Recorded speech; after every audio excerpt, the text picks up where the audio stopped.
Hey guys, what's up? Arvin here. So last time, ang pinakita ko sa inyo is kung paano i-connecta ang or gamitin ang inyong TWS earbuds na Oppo Enco Earbuds 2 or itong QCYT13.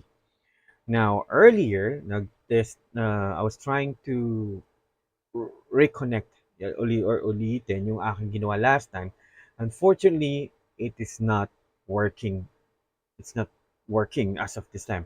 So, I'm guessing, siguro dahil sa, katulad nga na-mention ko from my previous video na nag-reset ako ng mobile phone ko and na-reinstall ko lahat ng mga applications, everything, all my apps is updated.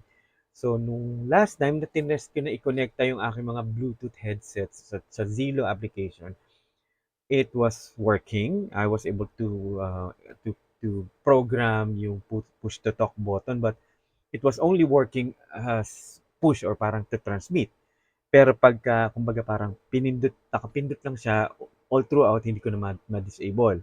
Okay, so ngayon o kanina, actually I was testing my plan is to show you kasi I discovered sa aking sa aking ibang device nung tinesting ko na sabi ko bakit bakit last na video ko na i-program ko or na i-connect ako nagamit ko yung aking QCY-T13 na para maging wireless push to talk button na wireless earphone and wireless microphone gamit sa Zilo application, which is very handy kasi halimbawa, nagmumotor kayo, nakabisikleta kayo, so pipindutin mo lang siyang gano'n, may enable na yung push to talk ni Zilo, makakapag-communicate ka na sa mga friends mo na nasa same channel.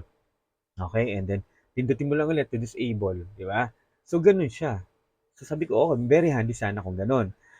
Kaya ko naman naisip yung part na yun, and I also saw na merong mga options si Zilo na binebenta sila ng mga wireless push to talk mic, wireless microphone, wireless earphones. Okay, which is okay naman, mukhang maganda naman, although I haven't had a chance to test it. Pero ang sa akin kasi kung whatever I have here with me, isusubukan ko siya i-testing. Which is fortunate enough, last time I was able to use yung clicker, Bluetooth clicker ah, ng ah, selfie stick para ma-enable yung push to talk button wirelessly ng Zilo application. And then I tested yun nga yung aking QCYT13 na earbuds, which is fortunate enough, gumana naman. But lately, yung itong ang kaka-reinstall ko lang na application, unfortunately, it's not working properly.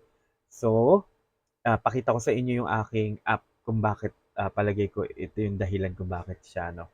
Kung bakit hindi ko siya makonekta. Papakita ko rin sa inyo. Ayaw talaga. So, yan, yung nakikita niyo sa screen yung aking desktop and or aking wallpaper sa aking Android phone na trusty Samsung Galaxy Note 8. Okay, so ito yung aking Zillow application. So, open natin. Okay. And of course, click natin siya. Sign in. Sign natin. And click natin si Echo. Testing ko nga meron bang okay. So, wala tayong naka-register ngayon na ano. And do sa mga first time pa lang na nanonood dito sa channel ko, welcome. And okay, but unfortunately, I will not discuss yung kung ano yung Zillow application. But I will leave a link dito na lang para kung saan yung pwede mapanood kung ano yung Zillow application and bakit nagagamit siya. And more or less, alam niyo na yan kaya ka nandito, di ba? So, eto ngayon. So ngayon, dahil wala nakakonekta na kahit ano, try kong i-connecta ang aking Oppo. Ito muna yung Oppo Enco Buds 2. Okay, so dahil sa tingin ko maraming bumibili nito dahil marami naka-Oppo and most probably si Oppo is kasama yata to sa bundle pagka bumili ka ng ano niya. So on natin ang ating Bluetooth and good enough or true enough, connected na si ating Oppo Enco Buds 2. Pak, ayan. Okay, bilis na. And doon sa mga interested na mag-purchase nitong Oppo Enco Buds 2, okay, I will leave a link sa description box sa both devices, both TWS earbuds na gagamitin ko dito. Yung isa is the QCYT13. Okay? And kung gusto niyo rin makita yung review ko dito sa mga to, check niyo na lang yung aking mga previous videos ko. So, ito na. So, nakakonekta na. So, kabit ko muna yung isa. Kabit ko muna sila. And then, punta tayo kay Echo. Make sure nandito tayo sa Bluetooth. Okay, yan. Nakikita niyo yan. Yan. Sa Bluetooth. So, click niyo yan. So, connected na tayo by Bluetooth. And, so, hindi ko na-test. Ayan naman, nakita naman na. Ngayon, ang gagawin ko, tatry ko siyang i-connecta ngayon as para magamit ko yung touch sensitive or touch sensor nito, the touch capacitive. I don't know, correct me if I'm wrong. Pagka, di ba usually, pag normal gamit nyo, pag dinouble click nyo or kinlik nyo, magpe-play. Mamaya ka na. Pag kinlik nyo, magpe-play. Pag kinlik mo ulit, mag-stop. Then press and hold, volume up, kaliwa, press and hold, volume down. Okay? So ngayon, ipapakita ko sa inyo paano natin, o paano yung the usually ginagawa ko, kung paano ko siya maidadagdag sa Bluetooth headset, Bluetooth wireless headset and microphone para sa Zilo application. And actually, dapat functioning din siya as Bluetooth or wireless push to talk na enabler. Ganito lang yon. So, punta tayo dito sa tatlong tuldok sa dulong kanan and then click on options. And then dito sa bandang gitna, ayan.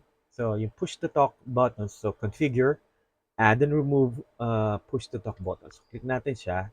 So, ito yung by default. Ito yun. Screen button, hold to talk. Nakikita niyo malaking bilog sa gitna.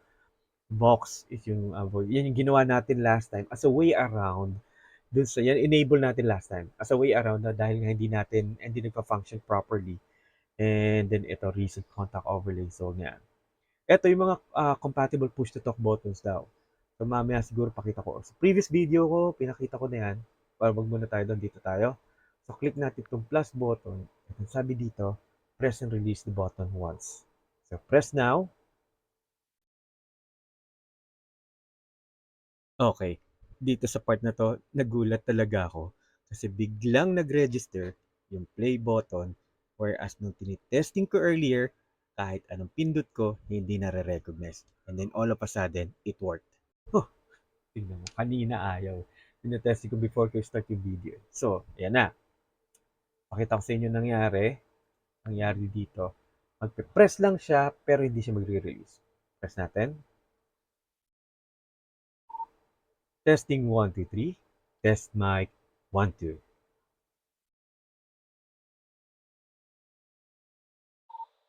Testing 1, 2, 3. Test mic 1, 2. Imagine ninyo, gumana. Last time ayaw, ngayon gumagana for whatever reason. So medyo pinicky niya siguro siya. Okay, but in any case, halimbawa tinetesting nyo at medyo nabuburyong na kayo at gusto niya ibato yung inyong cellphone. Diba, gusto niya ibato yung cellphone sa basuran dahil nagigigil na kayo, ayaw ma-enable at disable. Try ko nga ulit, sandali lang. For whatever reason, last time ayaw mag-function eh. Try natin ulit ha. Test mic 1, 2, 1, 2, 3, 4. Test mic 1, 2, 3.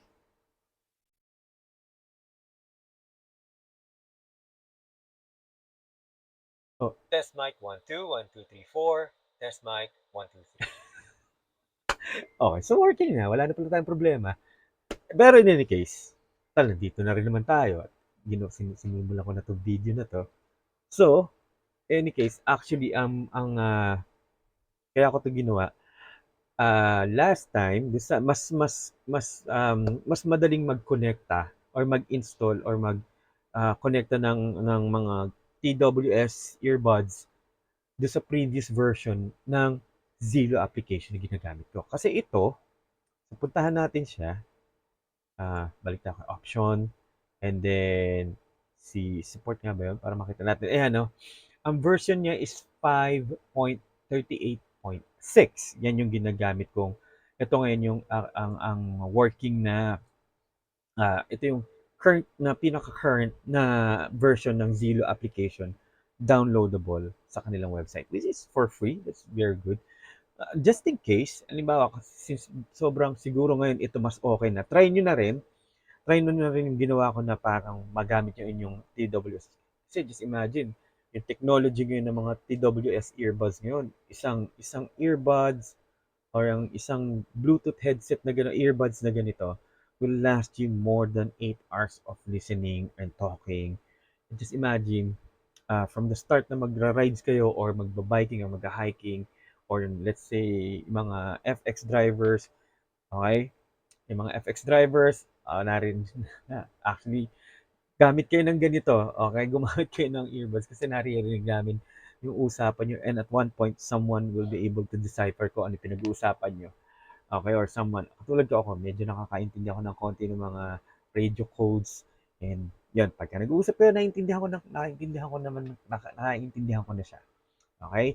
Might as well, with all due respect sa inyong pasahero, mas maganda siguro gumamit kayo ng earbuds, hindi naman siguro malaking kawalan pipindutin nyo para mag-connecta and then makapag-usap. And besides, ang cool nyo tingnan nun.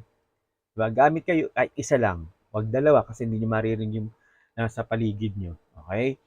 So ngayon, and also sa mga ibang pasahero ng FX, try nyo rin ng mga nasa public transportation. Earphone naman kayo. Hindi lahat gusto marinig yung pinapakinggan yung pinapanood. May side comment pa. Okay, so yun nga, ganito. So yun, ganun nga. Okay? If, in any case, or just in case na ang inyong version ng Zilo na ginagamit is let's say 5.38.6. Oo nga, last time I remember this 5.38.5 yung gamit ko. Just in case, meron ako dito na itinabi na ano. Meron ako itinabing Zilo app na version, okay? Which is, the version is 5.4. So, wait, nasa drive ko yan, pero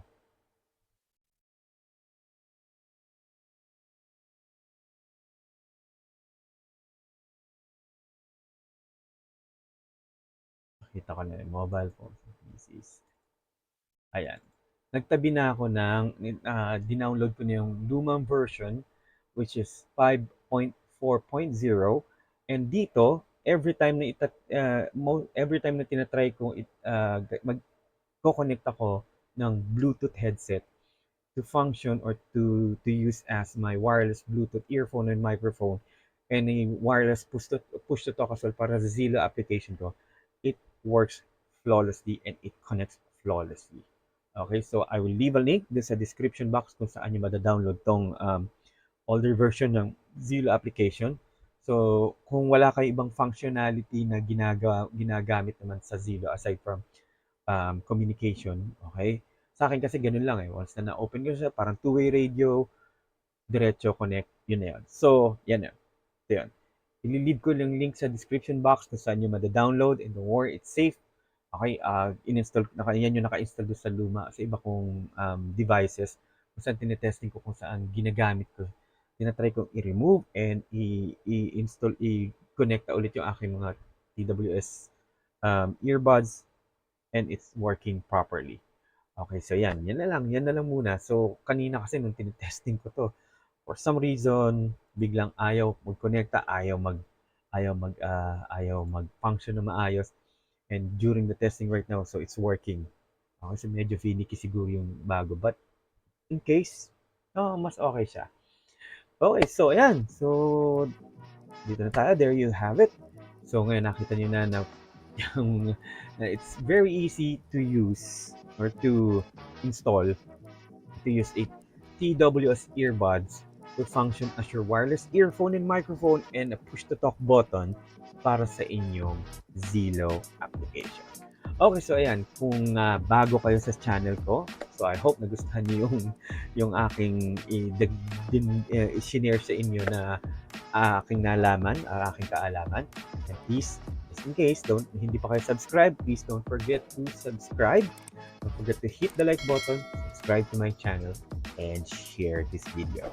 Okay, so see you all in the next one.